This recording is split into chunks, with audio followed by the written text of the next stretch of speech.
الحمد لله وكفى وسلام على عباده الذين اصطفى أما بعد فأعوذ بالله من الشيطان الرجيم بسم الله الرحمن الرحيم إلا تنصروه فقد نصره الله إذ أخرجه الذين كفروا ثاني اثنين إذ هما في الغار إذ يقول لصاحبه لا تحزن إن الله معنا وقال النبي صلى الله عليه وسلم مري أبا بكر فليصلي بالناس او كما قال صلی اللہ علیہ وسلم۔ میرے محترم دوستو بزرگو، حضور صلی اللہ علیہ وسلم کے اسماء گرامی میں سے، آپ علیہ السلام کے صفاتی ناموں میں سے ایک نام مجتبی بھی ہے۔ مجتبی کہتے ہیں چنا ہوا، جس کا اللہ رب العزت نے انتخاب کیا ہو، چنا ہو۔ اور جس طرح اللہ رب العزت نے اپنے نبی صلی اللہ علیہ وسلم کا اجتبا کیا، انتخاب کیا، جس طرح انہیں چنا، اسی طرح اللہ تعالی نے آپ علیہ السلام کی مصاحبت کے لیے ساتھی بھی چنے تھے۔ آپ کے اہل بیت، آپ کے صحابہ اور آپ کی ازواج مطہرات، ان سب کو اللہ رب العزت نے چنا تھا۔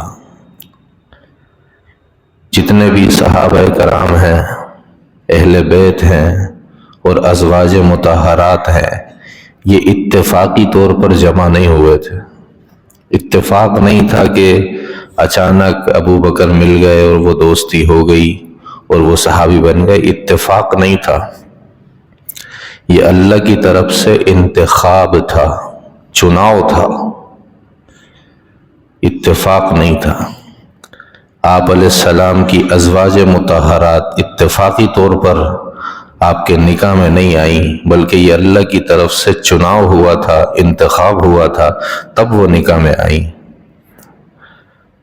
حضرت زینب بنت جحش رضی اللہ عنہ آپ علیہ السلام کی زوجہ ہیں، اور ان کا جو نکاح تھا وہ اللہ تعالیٰ نے پڑھایا تھا۔ آپ علیہ السلام سے نکاح ہوا، حضرت زینب بنت جحش، نکاح کس نے پڑھایا؟ اللہ تعالیٰ۔ آسمانوں پہ نکاح ہوا، اور اللہ نے قرآن میں بتایا فَلَمَّا قَضَى زَيْدٌ مِّنْهَا وَطَرًا زَوَّجْنَاكَهَا، ہم نے آپ کا نکاح پڑھا دیا زینب بنت جحش۔ یہ چناؤ اللہ نے کیا ہے، ایسا ہی نہیں کہ اتفاقی طور پر کوئی بھی عورت نبی کے نکاح میں آ گئی، نہیں۔ کوئی بھی آدمی نبی کی مصاحبت میں آ گیا، صحابی بن گیا، اتفاقی نہیں ہے، یہ انتخاب ہوا ہے۔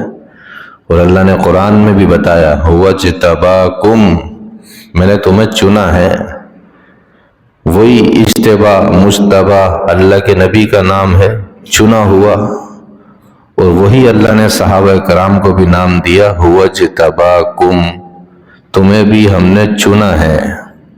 کس چیز کے لیے چنا ہے؟ نبی کی صحابی مصاحبت کے لیے، رفاقت کے لیے، آپ علیہ السلام کا ساتھی ہونے کے لیے ہم نے چنا ہے۔ آپ کے گھر والوں میں کون کون ہوگا، آپ کی بیٹیاں کتنی ہوں گی، آپ کے بیٹے کتنے ہوں گے، آپ کے اہل بیت میں کون کون ہوگا، آپ کے صحابی کون کون ہوں گے، اس کا چناؤ ہوا ہے۔ چنانچہ اللہ رب العزت نے پوری دنیا پر نظر ڈالی، جہاں کہیں قیمتی ہیرا اور موتی اللہ کو نظر آیا، اللہ نے اس کو اٹھایا اور نبی کی مصاحبت میں لے کر آئے ہیں، اس کو صحابی بنایا۔ پوری دنیا پر نظر ڈالی، پورے اطراف اور اکناف پر، پورے عالم پر نظر ڈالی، تو اللہ کو جہاں کہیں قیمتی ہیرا پڑا ہوا نظر آیا، اللہ نے اس کو اٹھایا اور صحابی بنایا۔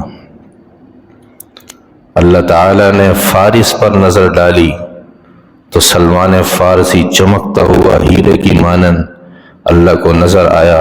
اللہ نے فارس سے اٹھایا، ایران سے اٹھایا اور کہاں پہنچایا؟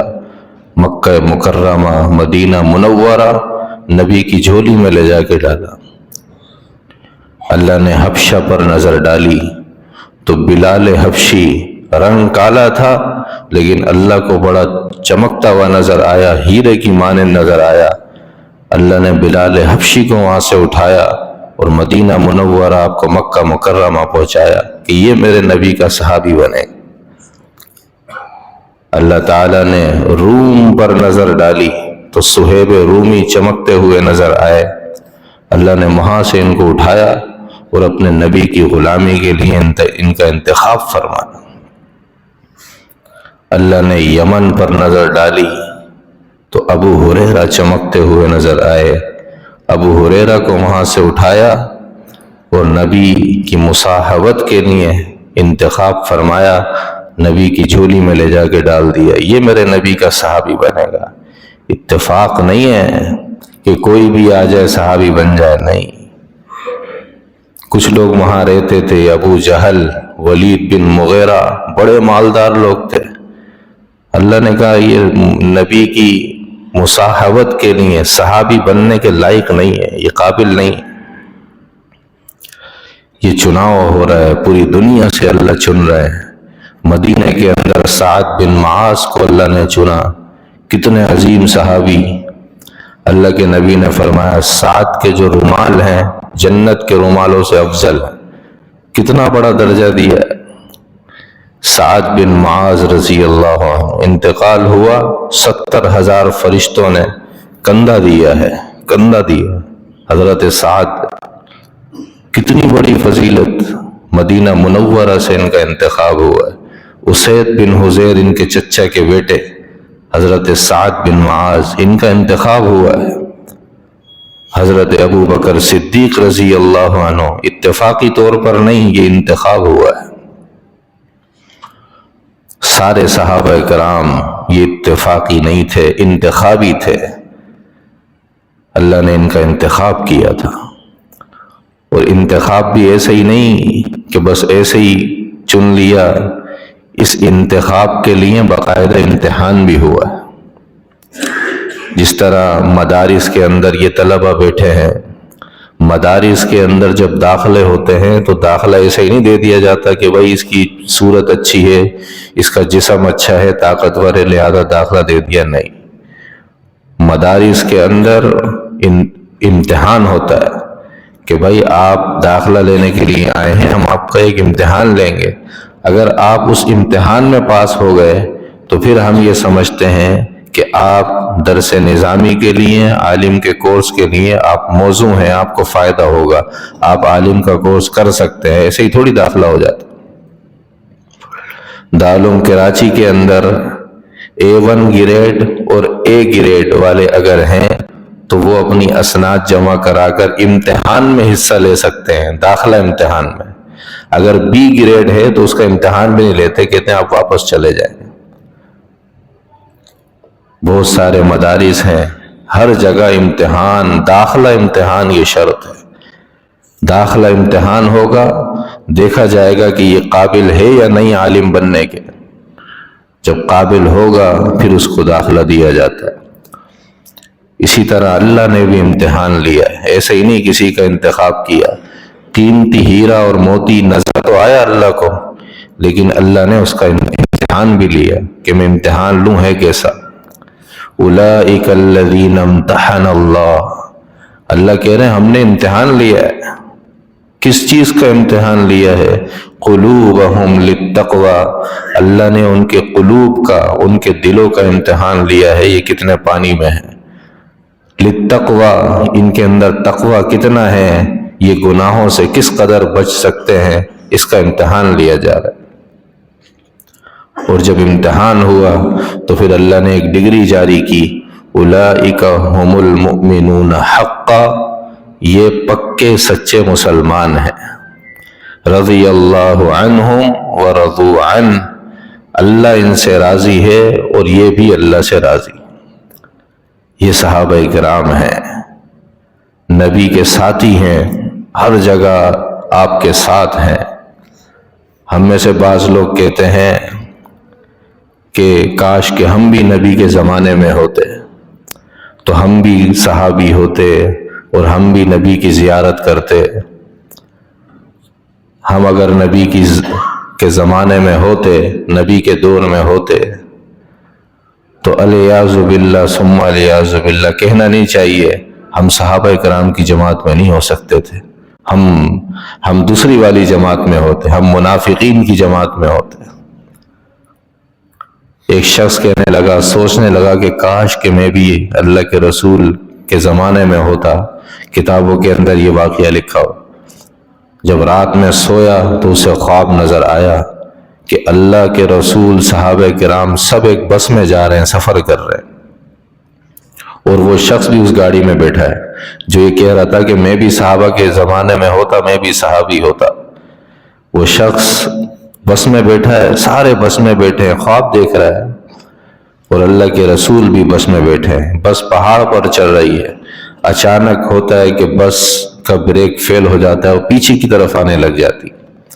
جب وہ پیچھے آتی ہے، صحابہ کرام بس سے چھلانگ مارتے ہیں، اور یہ ڈھونڈ رہا ہوتا ہے، یہ بھی بس سے چھلانگ مارتا ہے، یہ ڈھونڈتا ہے کہ کوئی پتھر مل جائے میں بس کے ٹائر کے نیچے لگا دوں تاکہ بس پیچھے جا رہی ہے رک جائے، نبی کو نقصان نہ ہو۔ یہ پتھر ڈھونڈ رہا ہوتا ہے، جب یہ پیچھے مڑ کے دیکھتا ہے تو صحابہ کرام اپنے جسموں کے ساتھ وہ چاروں ٹائروں کے نیچے لیٹے ہوتے ہیں۔ یہ صحابہ کرام، ہم تو پتھر ہی ڈھونڈتے رہتے، ہم تو یہی کرتے رہتے کہ وہاں جائیں گے، جب فتح مکہ ہو جائے گی پھر ہم ایمان لے آئیں گے، جب نبی غالب آ جائیں گے پھر ہم ایمان لے کر آ جائیں گے۔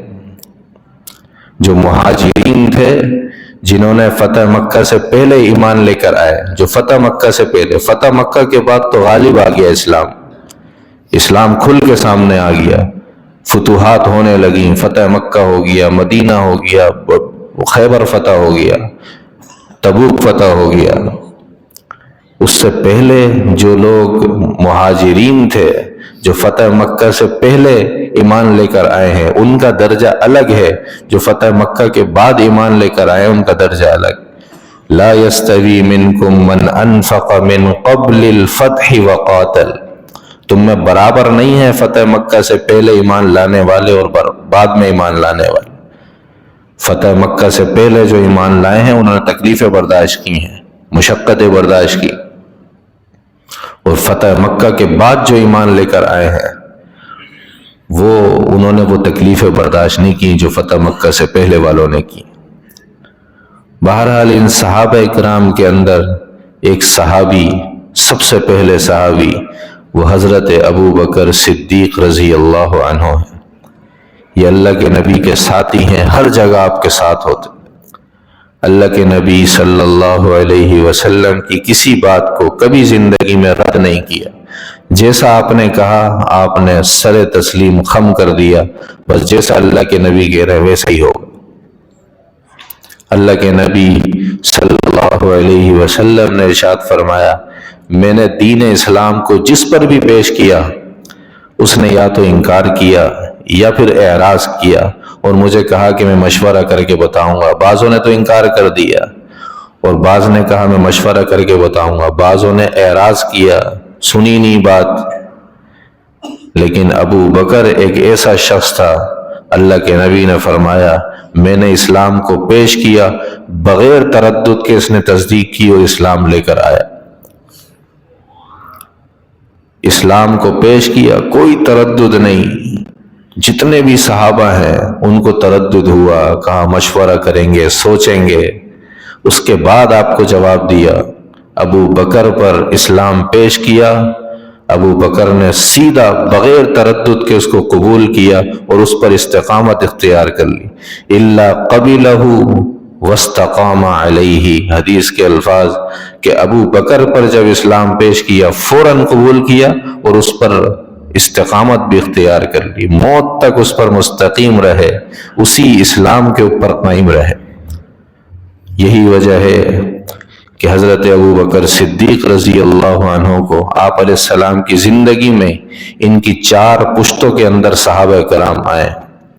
حضرت ابو بکر صدیق کے والد ابو قحافہ صحابی، حضرت ابو بکر صدیق رضی اللہ عنہ یہ خود صحابی، اور ان کے بیٹے عبد الرحمن بن ابی بکر یہ بھی صحابی، اور پھر ان کے بیٹے محمد بن عبد الرحمن یہ بھی صحابی۔ یہ نبی کے زمانے میں چار پشتوں میں صحابہ کرام ہیں۔ یہ حضرت ابو بکر صدیق رضی اللہ عنہ کی خصوصیت ہے، اس کے علاوہ اور کسی صحابی کے حصے میں یہ خصوصیت نہیں آئی کہ ان کی 4 پشتوں کے اندر صحابیت چلی ہو، مصاحبت چلی ہو۔ یہ حضرت ابو بکر صدیق رضی اللہ عنہ ہے، ہر وقت آپ کے ساتھی ہیں، ہر وقت آپ کے ساتھ ہیں۔ اللہ کے نبی صلی اللہ علیہ وسلم نے ارشاد فرمایا کہ میرا دل چاہتا ہے کہ میں گھر سے نکلوں، مسجد سے نکلوں اور دیکھوں جا کر کے جو لوگ اپنے گھروں میں نماز پڑھتے ہیں ان کے گھروں کو جا کر جلا دوں۔ میرا دل چاہتا ہے کچھ لوگ ہوں ایسے جو یہ کام کریں۔ لوگوں نے کہا کہ کیا خیال ہے آپ کا ابو بکر اور عمر کے بارے میں؟ ابو بکر اور عمر یہ کام کر لیں گے، آپ نماز پڑھائیں، یہ جا کے وزٹ کر لیں، دیکھ لیں کہ کون گھروں میں نماز پڑھ رہا ہے، کون مسجد میں آ رہا ہے، اور جو گھروں میں ہیں ان کے گھروں کو جا کر جلا دیں۔ اس کام کے لیے ابو بکر اور عمر موضوع نہیں ہے۔ آپ علیہ السلام سے پوچھا یا رسول اللہ اس کام کے لیے ابو بکر اور عمر کو بھیج دیں؟ آپ نے فرمایا نہیں، ابو بکر اور عمر کے بغیر تو میرا گزارا ہی نہیں ہے۔ ابو بکر میری آنکھیں ہیں جس سے میں دیکھتا ہوں، عمر میرے کان ہیں جس سے میں سنتا ہوں۔ یہ ابو بکر اور عمر، اتنا بڑا درجہ۔ حضرت جابر بن عبداللہ رضی اللہ عنہ فرماتے ہیں اللہ کے رسول صلی اللہ علیہ وسلم کو میں نے فرماتے ہوئے سنا، آپ نے فرمایا میں نے مجھ پر جس نے بھی احسان کیا میں نے سب کے احسان کا بدلہ دنیا میں ہی دے دیا سوائے ابو بکر کے، کہ میں ابو بکر کے احسان کا بدلہ نہیں اتار سکا۔ ابو بکر کے احسان کا بدلہ اللہ قیامت والے دن دیں گے۔ قیامت والے دن اللہ ابو بکر کے احسان کا بدلہ خود دیں گے، میں ابو بکر کے احسان کا بدلہ نہیں دے سکتا۔ اللہ کے نبی صلی اللہ علیہ وسلم مجلس میں بیٹھے ہوئے، صحابہ کرام کا مجمع بیٹھا ہوا، اللہ کے نبی نے فرمایا انی لأعرف رجلا باسمہ وباسم ابیہ وامہ لا یأتی بابا من ابواب الجنت الا قال مرحبا مرحبا۔ میں ایک شخص کو جانتا ہوں، اس کے باپ کو بھی جانتا ہوں، اس کی ماں کا نام بھی جانتا ہوں، اس کے باپ کا نام بھی جانتا ہوں۔ جب وہ جنت کے دروازوں پر آئے گا تو جنت کے سارے دروازے کہیں گے مرحبا، ادھر سے آئے، میرے اندر سے گزر جائے، میں قسمت والا بن جاؤں، آپ میرے اندر سے تشریف لے آئے۔ جنت میں جانے کے لیے جنت کے 8 دروازے، سارے دروازے کہیں گے کہ حضرت میرے اندر سے تشریف لائیں، میں قسمت والا بن جاؤں کہ یہ نصیب والا میرے اندر سے گزرا ہے۔ سلمان فارسی بھی سن رہے تھے، کھڑے ہو گئے، ان ھذا لمرتفع شانہ یا رسول اللہ، یا رسول اللہ اتنی اونچی شان والا کون ہے؟ آپ کی انگلی اٹھی، فَإِذَا هُوَ أَبُو بَكْرُ بْنُ أَبِي قُحَافَةَ، کس کی طرف انگلی اٹھی؟ ابو بکر کی طرف انگلی اٹھی۔ یہ ابو بکر ایسا شخص ہے کہ جب یہ جنت کے دروازوں پر آئے گا تو جنت کے دروازے کہیں گے کہ یہ مرحبا، آپ میرے اندر سے آ جائے، میں قسمت والا بن جاؤں کہ یہ نصیب والا نوجوان میرے اندر سے گزر جائے۔ یہ ابو بکر صدیق رضی اللہ عنہ ہیں جن کو آسمان سے سلام آیا، جبرائیل کئی مرتبہ اترے ہیں اور صرف اس لیے آئے ہیں کہ یا اللہ ابو بکر کو اللہ سلام کہہ رہے ہیں، ابو بکر کو اللہ سلام کہہ رہے ہیں۔ کتنا بڑا درجہ ہے۔ تبوک کا موقع تھا، آپ کو مال کی ضرورت تھی، آپ نے مال جمع کیا، ابو بکر سارا ہی مال لے کر آ گئے، یہاں تک کہ اپنے کپڑے بھی اتارے اور کپڑے بھی وہ اس کے اندر جمع کرا دیے۔ حضرت ابو بکر آئے، ٹاٹ کا لباس، ٹاٹ ہوتا ہے بورا، اس کو اپنے جسم پر لپیٹ لیا، اور جو بٹن ہوتے ہیں، بٹن روکنے کے لیے اپنے جسم پر ٹھہرانے کے لیے، وہ جو ببول کے کانٹے ہوتے ہیں وہ اپنے جسم کے اندر لباس کے اندر لگا لیے، بوریے کے اندر لگا لیے، اور یہ لباس پہن کر مجلس کے اندر آئے ہیں، مسجد نبوی میں آئے ہیں۔ وہاں سے جبرائیل بھی آ گئے، جبرائیل آئے، اللہ کے رسول نے دیکھا جبرائیل نے بھی وہی ٹاٹ کا لباس پہنا ہوا، وہی بوریا لپیٹا ہوا۔ جب بھی جبرائیل آتے وائٹ کلر کے کاٹن کے سوٹ میں آتے، حدیث کے اندر بالکل چمکتا ہوا سوٹ ہوتا۔ آج جب جبرائیل آئے ہیں تو بوریا لپیٹ کر آئے ہیں، اور جسم کو ٹھہرانے کے لیے، جسم پر ٹھہرانے کے لیے کانٹے لگائے ہوئے ہیں۔ اللہ کے نبی حیران کہ جبرائیل یہ کیسا سوٹ پہن کر آئے ہو، یہ کیسا لباس ہے؟ کہ یا رسول اللہ آپ کو نہیں پتا، شاید آپ کو نہیں پتا کہ آج اللہ نے آسمان کے سارے فرشتوں کو یہی لباس پہنایا ہوا ہے۔ وجہ کیا ہے، کیوں یہ لباس پہنایا ہوا ہے؟ کہا کہ آج زمین پر ابو بکر نے یہ لباس پہنا ہے، اللہ کو اتنا پسند آ رہا ہے، اللہ نے سارے فرشتوں کو آسمانوں پر یہی لباس پہنایا ہوا ہے۔ یا رسول اللہ، اللہ یہ کہہ رہے ہیں کہ ابو بکر کو میری طرف سے سلام پیش کر کے آؤ۔ میں ابو بکر کو سلام عرض کرنے کے لیے آیا ہوں، اللہ کا سلام عرض کر۔ اور یا رسول اللہ، اللہ یہ کہہ رہے ہیں کہ ابو بکر سے پوچھ کر آنا کہ ابو بکر سے میں اس حال میں راضی ہوں، کیا ابو بکر بھی مجھ سے اس حال میں راضی ہیں؟ ابو بکر کو اللہ کے نبی نے بلایا کہ ابو بکر تجھے تو اللہ کا سلام آیا ہے، اللہ تجھے سلام کہہ رہی ہے، کتنی بڑی بات ہے، اللہ کا سلام، مالک کائنات کا وہ عرش کے اوپر سے سلام آ رہا ہے، لانے والے جبرائیل ہیں جو جھوٹ نہیں بول سکتے، خیانت نہیں کر سکتے، سلام آ رہا ہے ابو بکر کو۔ اللہ کے نبی بلا کے کہہ رہے ہیں ابو بکر تجھے اللہ سلام کہہ رہے ہیں، اور یہ جو لباس تو نے پہنا ہے آج سارے فرشتوں نے آسمان کے یہی لباس پہنا ہوا ہے۔ ابو بکر اللہ کو یہ لباس بڑا پسند آ رہا ہے، اللہ کو یہ لباس اتنا پسند ہے کہ اللہ نے آج سارے فرشتوں کو یہی لباس پہنایا ہوا ہے۔ ابو بکر، اللہ پوچھ رہے ہیں کہ میں اس حال میں ابو بکر سے راضی ہوں، ابو بکر سے پوچھ کر آؤ کہ ابو بکر بھی مجھ سے اس حال میں راضی ہے۔ ابو بکر رونے لگے اور فرمایا کہ جب اللہ ابو بکر سے راضی ہے تو ابو بکر کی کیا مجال ہے کہ وہ اللہ سے راضی نہ ہو۔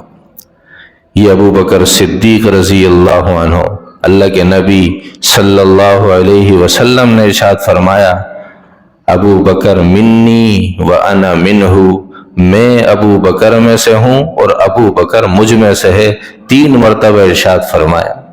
حضرت ابو بکر صدیق رضی اللہ عنہ، اللہ کے نبی کے وصال کے بعد آپ علیہ السلام، آپ رضی اللہ عنہ کو خلافت کا منصب ملا ہے، پہلے خلیفہ ہیں آپ پہلے خلیفہ ہیں، اور آپ علیہ السلام کے وصال کے بعد آپ فوراً خلیفہ مقرر ہوئے ہیں، ابو بکر صدیق رضی اللہ عنہ۔ اور آپ کا جو یوم وصال ہے، یوم وفات ہے، وہ ابھی 5 دن کے بعد، 3-4 دن کے بعد 22 جمادی الثانی 543 ہجری آپ رضی اللہ عنہ کا وصال ہوا ہے۔ اللہ رب العزت حضرت ابو بکر صدیق رضی اللہ عنہ سمیت تمام صحابہ کرام کے نقش قدم پر چلنے کی، تمام صحابہ کرام کی سیرت کو اپنانے کی توفیق عطا فرمائے۔ وآخر دعوانا ان الحمد للہ رب العالمین۔